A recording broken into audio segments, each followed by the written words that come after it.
Olá, como vai? Tudo bem? Meu nome é Sandro. Venho aqui hoje para darmos continuidade ao nosso trabalho na área de cinemática, tá? No contexto aqui, velocidade instantânea. Esse tópico de matéria é um tópico bem importante, porque a gente vai começar a ver muito isso daqui para frente, tá? E isso aqui, na verdade, abre um leque de várias opções para a gente analisar movimentos dos mais variados, tá? A gente tem que ter uma noção bem fundamentada sobre o que vem a ser velocidade instantânea, tudo bem? Então vamos lá. Aqui eu recordo o que é velocidade média, né? De maneira rápida. Velocidade média é o espaço total percorrido pelo intervalo de tempo gasto para percorrer esse determinado espaço analisado, tá? Então, na verdade, quando a gente vai analisar a velocidade média, a gente não tem ideia de como realmente foi o comportamento daquele móvel ao longo daquela trajetória que ele fez, onde ele andou esse ΔS, tá? Ele pode ter ido muito rápido, devagar, pode ter parado, pode não ter parado. Enfim, a gente não tem uma noção de fato do que aconteceu, só tem a média ao longo daquele percurso, qual foi a velocidade média e ponto. Tá?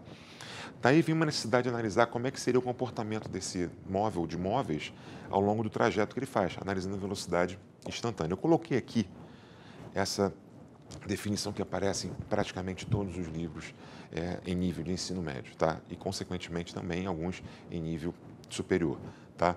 Que é isso aqui, a velocidade instantânea, que aí se vê sem índice nenhum, tá? Como diferente do médio, tem o M de média, né? Então, a velocidade instantânea seria o limite quando o intervalo de tempo tende a zero, quer dizer, um intervalo de tempo muito pequeno, dessa mesma razão, espaço por tempo, tá? Mas qual o porquê disso? Na verdade, quando a gente está analisando o movimento como um todo, a gente tem uma média, como eu já falei antes. Quando eu quero saber analisar um movimento em um determinado instante, determinado momento, eu tenho que fazer a minha análise naquele instante, naquele momento. Tá? E quando eu pego e faço esse intervalo de tempo ficar bem pequeno, reduzir bastante, eu, consequentemente, vou reduzir o espaço também, né? E vou ter ali a minha análise da velocidade naquele momento. Eu vou conseguir saber qual é a velocidade daquele móvel naquele instante analisado. Ou seja, eu não estou pegando um espaço muito grande, um intervalo muito grande de tempo, com um espaço percorrido muito grande. Estou vendo só naquele momento, quanto ele está percorrendo naquele intervalo de tempo ínfimo. Não pode ser zero, ele não é zero. Ele tende a zero. Quando ele tende a zero, é que a distância é muito pequena. Como é que seria isso de maneira mais concreta? Vamos ver aqui. Esse gráfico vai ficar mais tranquilo de entender. Eu coloquei um gráfico aqui, espaço, tempo, ou seja, o comportamento da posição de um certo móvel ao longo do tempo. Marquei aqui o tempo T1, consequentemente, a posição que ele está. Num tempo T2 maior que T1, a posição que ele se encontra. Aqui dá para saber, entre os instantes T1 e T2, dá para saber qual é a velocidade média. Pegar o quê? S2 menos S1, que é o ΔS aqui, sobre T2 menos T1, que é o ΔT. Eu vou ter a velocidade média nesse percurso. Agora eu quero saber qual é a velocidade dele em um determinado instante entre T1 e T2. O que eu faço? Eu pego essa análise aqui, ó, aqui é o T1, aqui é o T2 e aqui eu tenho o meu ΔT. Se eu faço esse ΔT, como eu coloquei aqui, tendendo a zero, quer dizer, a diferença entre T1 e T2 fica muito próxima, cada vez menor, estão muito próximos do outro. Aqui também. Então, vou ter, na verdade, um espaço percorrido naquele intervalo de tempo, eu vou ter velocidade instantânea naquele momento. Basicamente, V instantâneo é isso. Um intervalo de tempo muito pequeno, ínfimo, eu vou saber quanto ele andou, eu vou ver, fazer divisão, e eu tenho a velocidade naquele momento.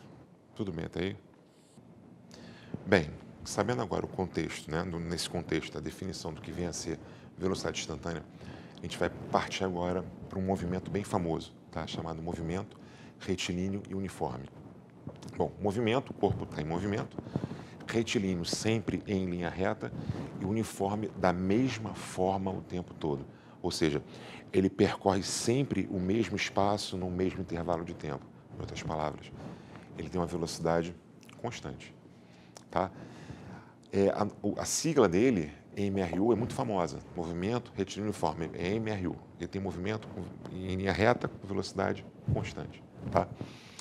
Peguei aqui, já que eu estou analisando a minha velocidade instantânea, peguei aqui a velocidade, que é constante, espaço por tempo. Se ele percorre sempre espaços iguais, em intervalo de tempos iguais, a minha velocidade média acaba sendo a própria velocidade instantânea, porque ela não muda, é o mesmo o tempo todo. Tem bom senso isso? Tudo bem? Então, eu botei aqui. Fiz uma consideração para ficarem situações, fórmulas bem mais tranquilas de serem analisadas, modelagens para serem mais tranquilas de serem analisadas. eu considerei o seguinte, ΔT é um tempo final menos um tempo inicial. Estou supondo que o tempo inicial tem um valor zero. Quer dizer, a minha análise começou no instante zero. Não foi no instante 1, ou 2, ou 3. Eu comecei no instante zero. Então, do instante 0 ao instante 3, eu tenho 3 segundos. Do instante 0 ao instante 10, eu tenho 10 segundos. É diferente do instante 2 ao instante 10, que eu tenho 8 segundos. Eu não vou fazer isso. Vou fazer do zero até um determinado instante. Ok?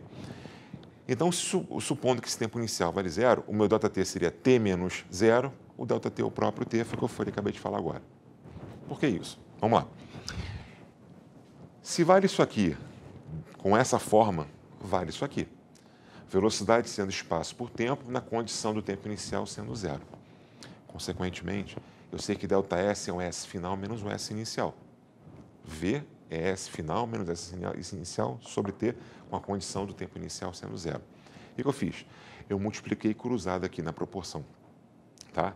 Aí ficou S menos S0 igual a V vezes T. Isolei o S. Aí ficou S igual a S0 mais VT. E eu disse que isso aqui, essa expressão aqui, é uma função horária da posição. Como assim função horária da posição? Bom, existem aqui, desses 4 parâmetros aqui, 4 grandezas físicas ali, 2 são constantes. Tá? A velocidade, pela própria definição do movimento, o V é constante. Então, V é constante. E o S inicial, qualquer que seja o movimento, ele parte daquela posição inicial. Ele não tem mais de uma posição inicial. O que ele pode ter e vai ter são várias posições finais em função do movimento dele. À medida que o tempo está passando, ele está indo, está vindo, ele está mudando a posição final dele. Mas a posição inicial é sempre a mesma. Então, na verdade, esse parâmetro aqui e esse parâmetro aqui são parâmetros constantes. Quem está mudando, quem está variando é o tempo com a posição. Então, a posição depende do instante analisado. Então, eu posso ter um movimento qualquer e eu posso querer achar qual é a posição que esse móvel se encontra no instante 4. Eu quero achar o S4. Eu pego a minha equação, que está aqui, minha função, na verdade, desculpa, e boto o T igual a 4 e vou achar qual é a posição. Então, na verdade, sempre para cada posição eu tenho um tempo relacionado e vice-versa. Né? Então, isso aqui, na verdade, é a posição em função do tempo. Tem a posição sempre mudando, por isso a função horária. Horária é porque mexe com o tempo. Então, é a função horária da posição, é a posição mudando ao longo do tempo. Tudo bem até aí? Bem, agora vamos fazer aqui uma análise gráfica em relação a essas situações de velocidade e tempo e depois espaço-tempo. Primeiro botei análise entre velocidade e tempo, ok? Coloquei o gráfico velocidade e tempo. Isso aqui denota que, à medida que o tempo está passando, por exemplo, peguei um instante T1, eu tenho uma velocidade V. No instante T2, eu tenho a mesma velocidade V.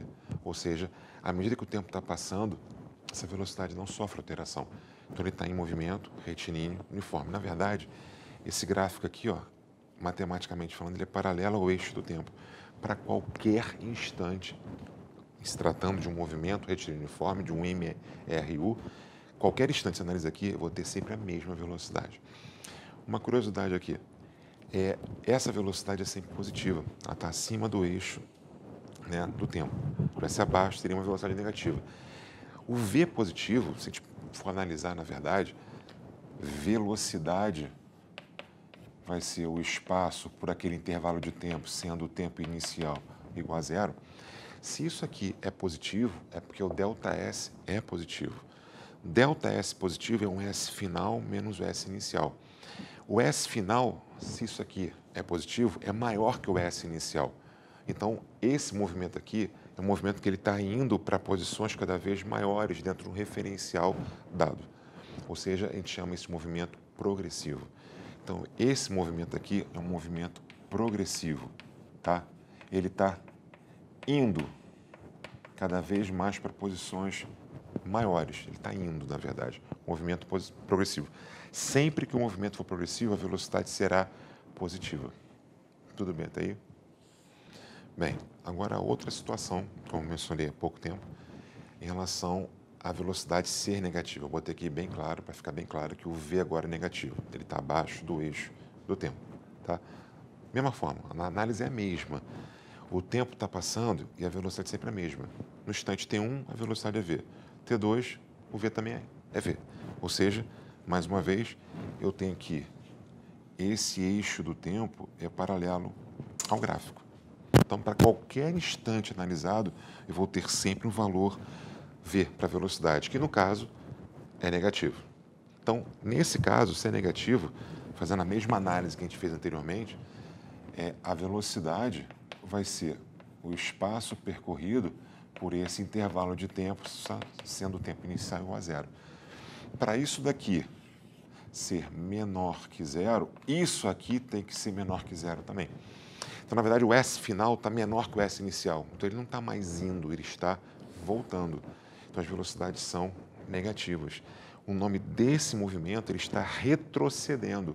Então, ele é retrógrado, diferente daquele que a gente viu anteriormente, que era progressivo. Aqui ele é retrógrado, ele está retrocedendo. Então, retrógrado, movimento retrógrado, quando a velocidade é negativa. Sempre? Sim, sempre. O V é negativo, o movimento é retrógrado. Quer dizer que ele está com ΔS negativo, ele está voltando.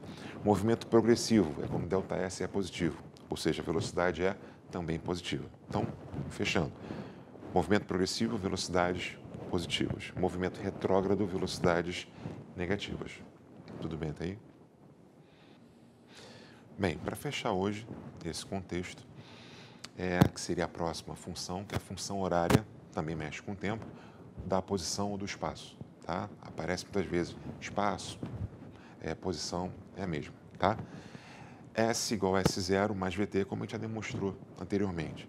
Lembrando, aquilo que eu já falei antes, que esse parâmetro aqui e esse parâmetro aqui que estão destacados ali, a posição inicial e a velocidade são parâmetros que não mudam, não é? Que são constantes. Então, eu tenho a minha posição final mudando em função do tempo. Se a gente for analisar isso aqui friamente, no aspecto matemático, o expoente do t é 1, portanto, não aparece nada. Então, isso aqui é uma função do primeiro grau. Função do primeiro grau, nós sabemos que é uma reta. Não é? E aqui eu coloquei uma possível situação de um gráfico espaço-tempo para o MRU, tá? Partindo do S inicial, que não é zero. Se fosse do zero, seria a partir daqui. Podia ser negativo? Poderia ser negativo. Botei apenas uma dentre tantas que podem aparecer aqui, tantos perfis que podem aparecer aqui, para representar isso aqui, que é uma função, uma reta do primeiro grau.